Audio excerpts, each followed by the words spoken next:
Yo, guess what today is? Today is day one of fitting the rolling chassis together of the tubing. I got some other parts ordered for the black car. They're not going to be here for a few days, so I pulled out some tubing,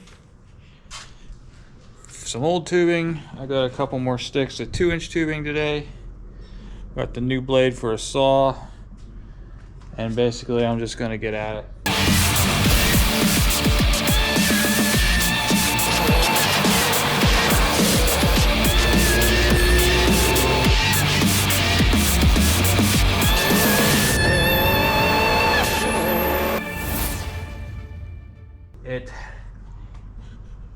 It's heavier, so it's a little bit more of a challenge.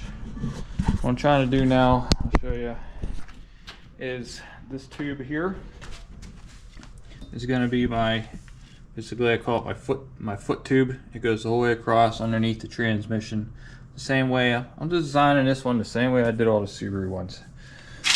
But it is 4 inches wider. My other chassis is 58 inches wide. This one's going to be 62 inches wide because the Mustang, some of you Mustang guys will recognize all this maybe.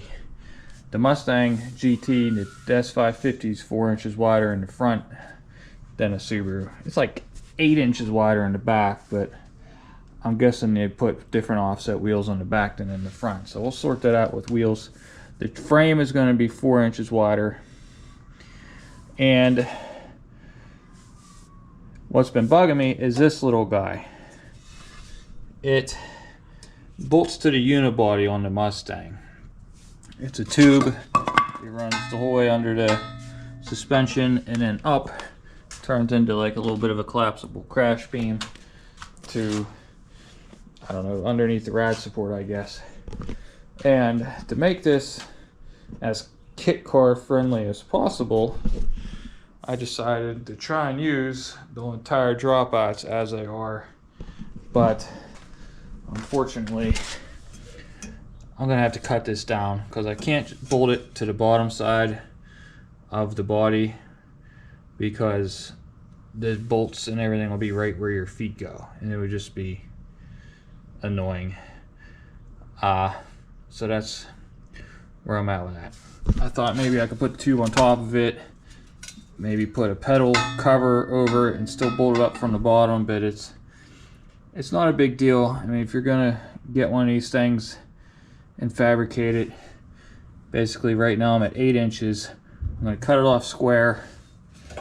I'm probably gonna tack it to this tube for now, but I'm gonna get a piece of like basically 1 inch bar cut, and it's gonna go inside. Once it's cut, it'll go inside this tube and then it'll through bolt so that the whole cross member can come out like it should, so you can paint the chassis or whatever. And the rear is not a problem. I'm not worried about that. There's nothing in the way. It's just like my GR Subaru. It's going to bolt up where those push rods are, and then there's another one behind the spring. I'll have a spring saddle, and then somewhere just to mount the shock. Easy peasy back there. This thing is the only thing giving me a headache. So the tube we're working with is a DOM tubing, 120 wall. I got some Summit mounts. G-Force I think makes the same style. I don't know, but the motor's up a little higher than I wanted it to be, but it's still below the struts, so it'll be fine. The intake, I'm just gonna have to get a really low profile intake, and the hood will just fit over the intake. Your transmission's sitting real high. I don't know. It's no Subaru, that's for sure. Subaru stuff sits way lower than this. But it's kind of like where everything is. It gives me plenty of clearance for the oil pan. The turbos are gonna be, it's gonna be tight for the turbos. I might have to weld in some oil drains lower down. I don't know if the Holley 302-3, I think it has the oil return bungs on the side. The engine's just sitting just a hair too high for where I want to put the turbos and get the oil to flow back into there. I want the turbos, like, they're gonna sit pretty low. I want them underneath the headlights. So, but that's it. That's it for day one. Not gonna be bending any tube today. I'm gonna sleep one more time on how to fit this hollow. As it's hollow, I can't just bolt it to whatever. I either gotta have something solid in there to bolt through so it doesn't crush and loosen. But that's where we're at. So you guys can follow along. I'm gonna show you how I build one of these things. It's just basically in my head, and as I do it down there and build it and weld it, I go up into AutoCAD and I draw it out what I did that day, so that I have like a record of everything. And that's just how I do it. You know, people want to buy my plans. Like, my plans ain't for sale. It's a lot of thinking. Some have, some don't. Unfortunately, I consider me as having it. This is the bender. I'm hoping the ram can handle this 2-inch. All my frames before this were 1 3/4 inch. This is 2-inch 120 weld DOM. It is massive compared to the other stuff I've used. Even though it's only 1/4 inch bigger, it just looks so much bigger. It's gonna look pretty good, I think. So we'll see. See if any parts come in tomorrow. No parts for the black are coming. I'm gonna work on this again. Alrighty. Back at it. I didn't sleep at all last night. Kept thinking about this, but I ended up cutting off this little bit that went here, and then my plan is to get some 7/8 bar and cut it out in that shape, weld it to this tube, and then it'll be a through bolt. So that this, basically, if you make one of these with the chassis, it'll obviously have those on there. You'll just have to take your front member and cut off 8 inches of that, and it'll bolt to there. So now I'm working on is how high to make this bar. It goes up and then it goes across, obviously, but that was another big one, because without being able to put full weight of the body on, I don't know where it's going to sit, because I don't exactly know how far those springs are going to compress.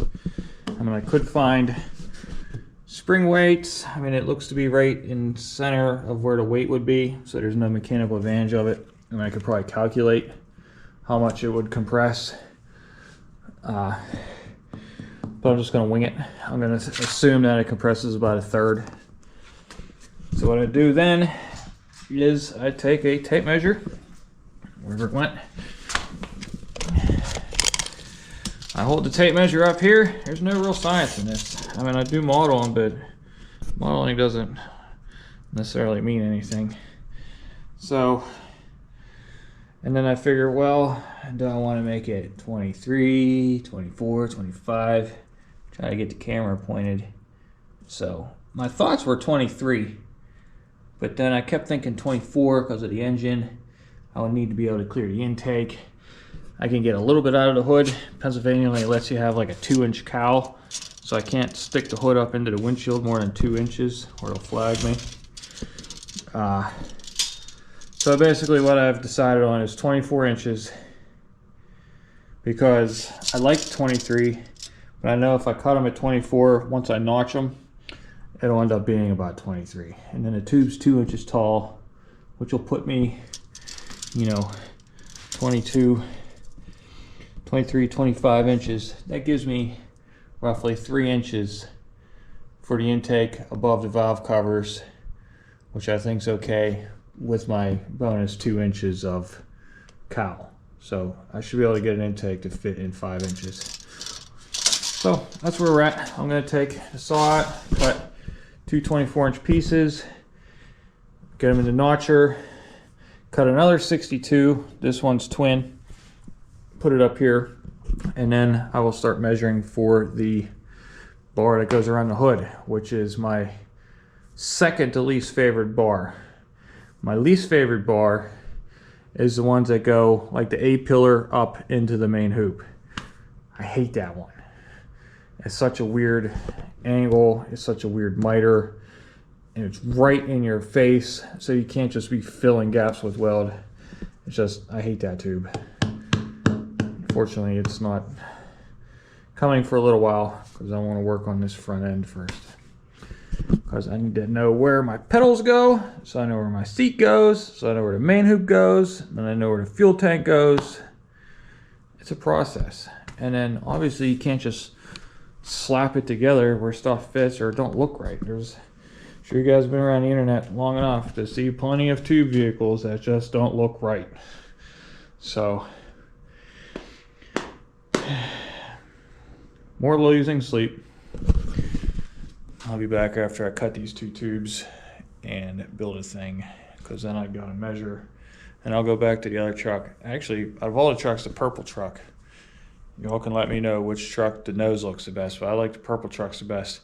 And I think it's because it dives way down low.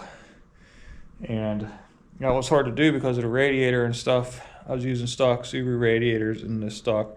And obviously the Subaru engine sits way up further forward. The Subaru engine's like a foot or more further forward than this LS one.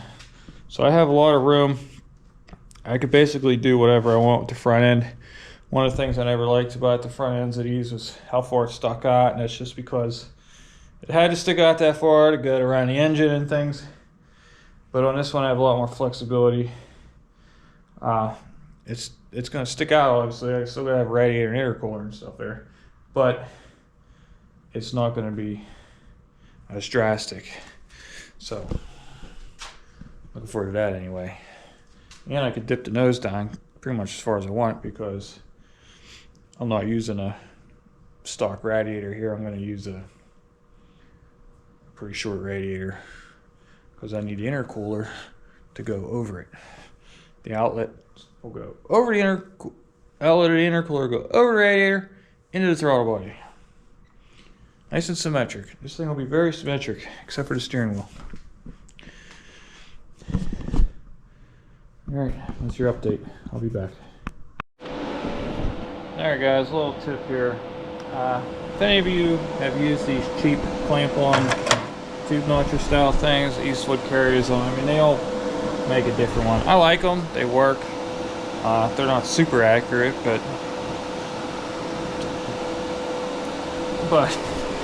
one of the problems I've always had is this bit will strip out. I use Milwaukee hole dozers, they seem to work the best. But the threaded part that goes into the thing will strip out. They make other pieces that have the lugs that go into those 4 holes, but I can't seem to find one that works with this. And they always want to have a pilot bit. Obviously you don't use pilot bits with these. So what I've done is I've just weld the collar to the bit, and when the bit dulls out, I just cut through the welds and I put a new bit on and I weld it back. I have not stripped one out since I've done that. One thing I did learn while I weld these is do not just set the bit down on your table. It will arc when you strike the weld. It will arc and burn off your carbide tips almost instantly, dulling your bit. So clamp it in something, put your weld clamp right on the shaft, and then you're able to weld that on there. That's all. I'm going to get this welded up and start notching some tubes. Alright, here. Now that I'm ready to cope these, I don't go all that far in. I go about a ½ inch in because I don't want to cut the edge here. This is 120 wall. I don't want to cut this edge. I want to cut up to it, so it leaves a little bit of meat there. Cutting into that, making that a point, is not what you want to do. You'll cut into maybe a little bit if you're going to be TIG welding these, but I MIG weld these with outer shield wire It's like a dual shield flux core MIG. It's a very high strength wire, but I leave a little meat. That makes sure I got a nice weld the whole way around the tube, not just a fillet up and down the sides. And so it gives me basically a full penetration all the way around the tube. Just another tip. I only go in a little bit, and I'll show it once I'm done cutting this. I'll just be using this drill. Believe it or not, that's the most robust drill I've ever used for doing this. I've had big 1/2-inch plug-in ones and they break. That one hasn't let me down. I've built all 4 chassis to date with that drill. They just give you an idea of how much of a beating it's taken. So it's going to do another one, hopefully. Well, I might as well show you. I do everything on the floor. I mean, I'm not high tech. I'm just one of you guys. I'm not going to show you in the clean ass shop a bunch of high expensive ass tools. That's not me.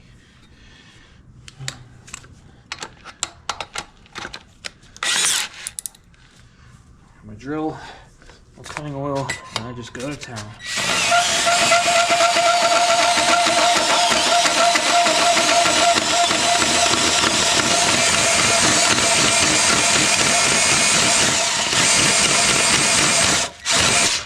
Woo! Oh yeah, I forgot about that little spark.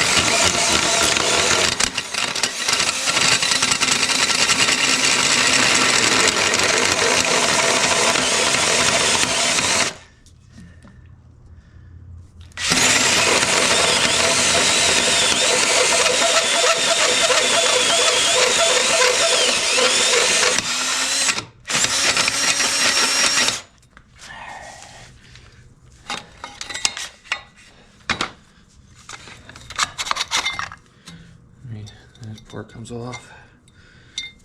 Hit with a little bit of a grinder, but I mean, that's what you want. See that? That's what you want right there. Nice, get a good weld all around that. You see that? Try it again. There it is. You get a nice weld all around that tube.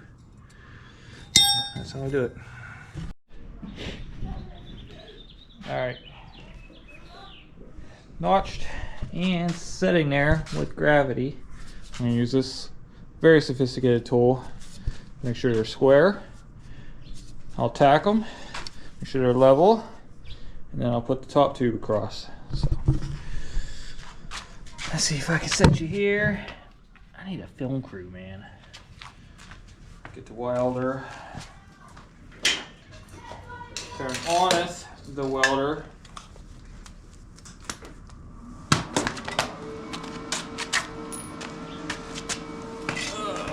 Ground it up. Also, these little guys from notching a tube, these will F your day up. Make sure you keep track of these. Put them in a bin. Don't just leave them on the floor like I do to step on.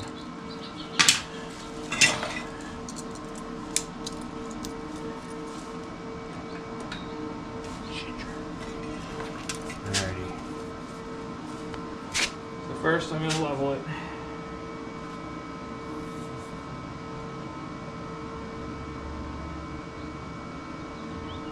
There. I'll square it. It's perfectly square. I don't know how that happened, but it did. Where's my hood? Ugh. You think I'd have that?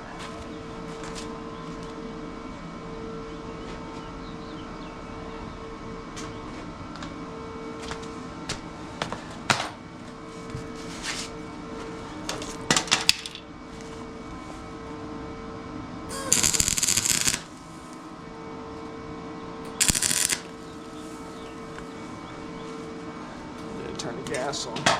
This is like a flux cord wire, but it's not. It still wants gas.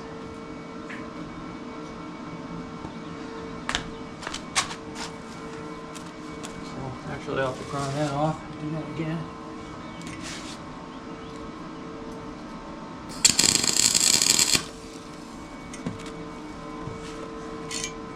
My car.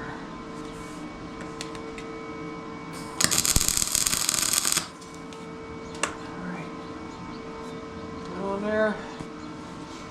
Hit up the other side, same way. Come on, guys. Follow me over here. Whip.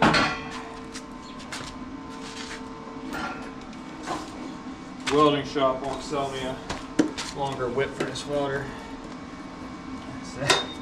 6 foot is pushing it. 10 foot, whatever it is.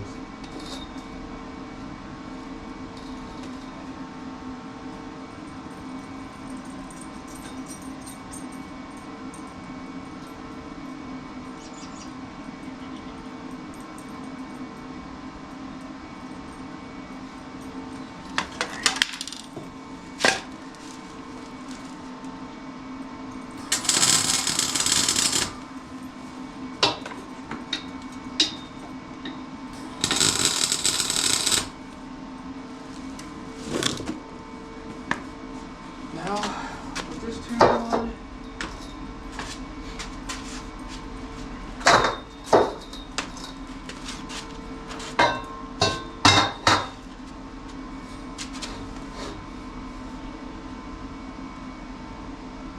obviously this tube's the same length as the bottom tube. So I'll go get the tack.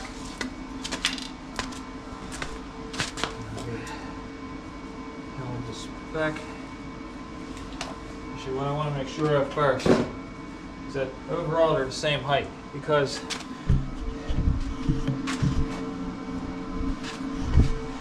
these things, when you notch them, I kind of just eyeball notch them, so and you'll figure it out when you make one of these. The depth of the notch can vary. I don't mark every single one. I'm at 27 in like a 30 seconds, which is actually where I wanted to be. I wanted to be at 27. And this side is right on 27. So the other side has to come down at 30 seconds of an inch. Which ain't a lot. So it's probably just a rotation thing. I didn't get my notches perfectly lined up. So I'll hit this high spot here with a grinder, set it down there, and it should be good to go.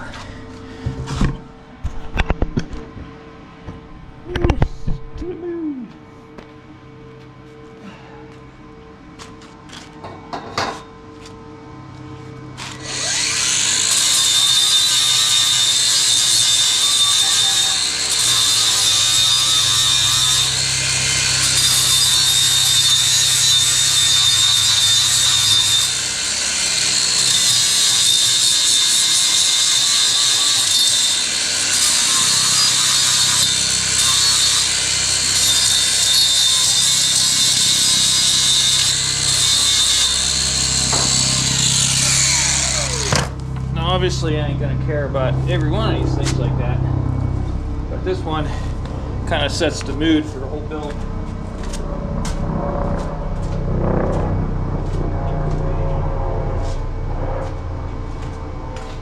And if it's supposed to be 27,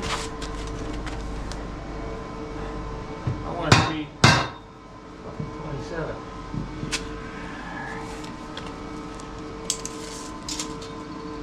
On the money now. Remember your ground.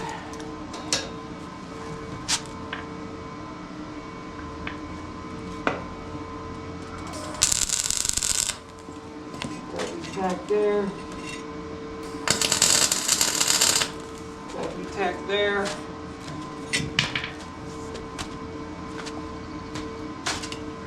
side moved for me. Expected.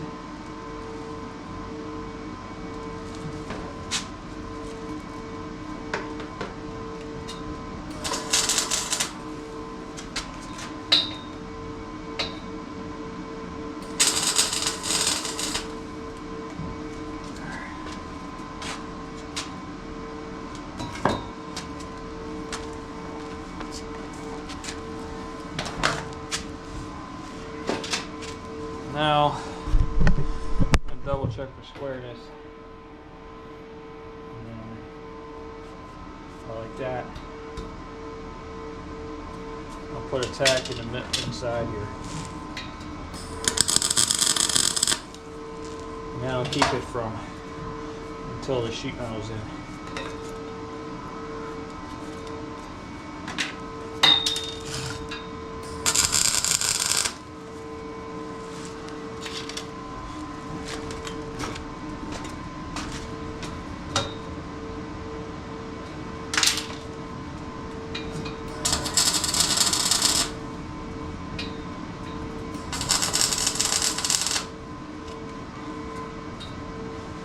Alright, that's pretty good. And that's it. I mean that's the firewall rectangle. That's how I start every one of these. From there, I had to send these plates out to Suncut Sun. I drew them up a couple days ago, sent them off. I'll probably get them by Saturday or so.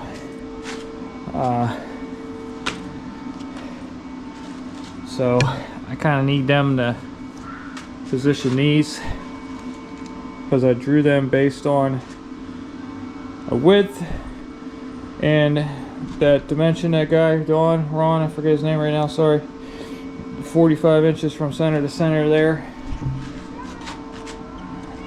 Right now I need to make the second most favorite tube, which is measuring out how far I want it. And then I'm going to use a software I have on my old laptop somewhere. It probably doesn't work. It came on a CD. I want to see if I can somehow transfer the CD contents to my PC upstairs so I don't have a CD drive to install it. And I'll use that software to lay out this tube. Fucker just cracked. I'll lay out that software and let that tell me what to do, because I'll put the dimensions in and it just tells me where to put the bends, and it seems to work out pretty well. Better than me just wasting $5 a foot tubing trying to figure it out. But yeah, that's it. That's where the engine's gonna sit. That's where the transmission, I mean, this is where it sits.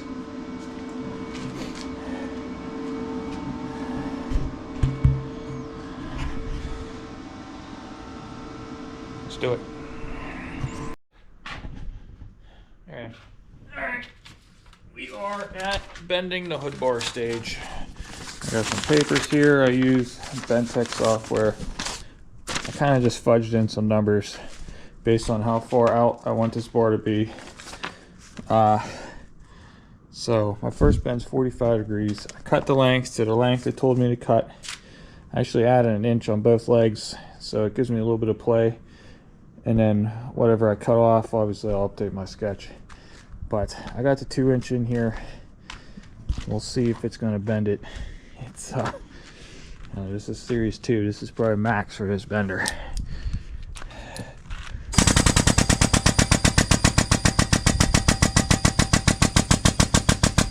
Thinking about it. It's going.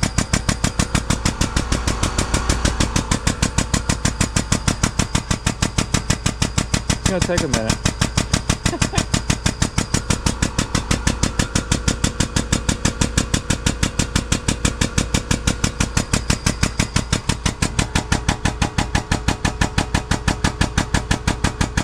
I'm getting there.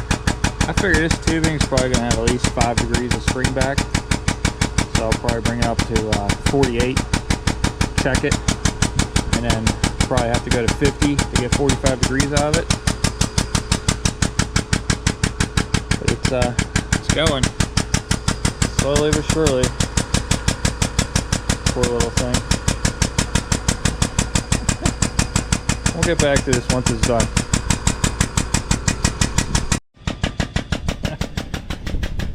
It's bending it. It ain't liking it. This thing normally sounds like a but now it's like a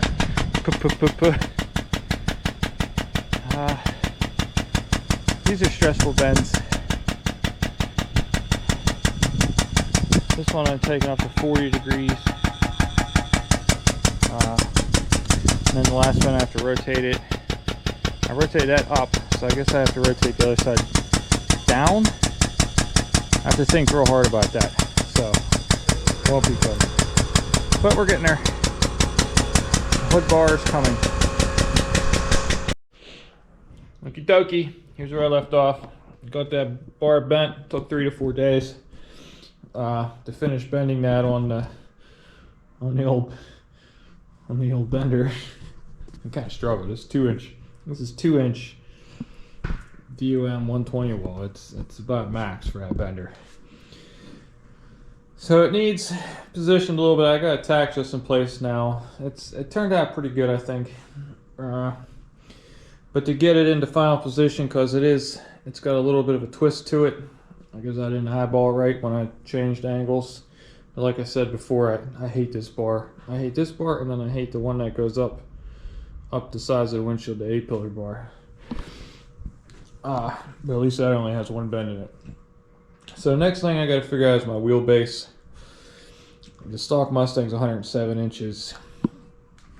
I think I'm going to go like 106 inches. I got to, and the reason I got to do that is I got to put the main hoop in. I got to cut these bars, the rocker panel bars, tubes, to put the main hoop on, and then I need the main hoop because I got to put the door X's on each side to hold the firewall frame vertical while I do the suspension and put load on that. So I need to basically turn it into a stiff box first. So I need the door bars, I need the rocker panel bar, I need the main hoop. And to do all that, I got to set the wheelbase, cut the rocker bars. So I'm not going to do it today. It's Good Friday.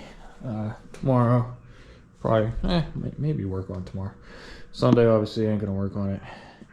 Monday, I have things with the purple truck because Tuesday is purple truck dyno day. And then by then we'll probably start getting parts for the black car. So it's going to be jumping back and forth here, but that's where I'm at. Next thing is to make it look, to build the cab skeleton. See you guys.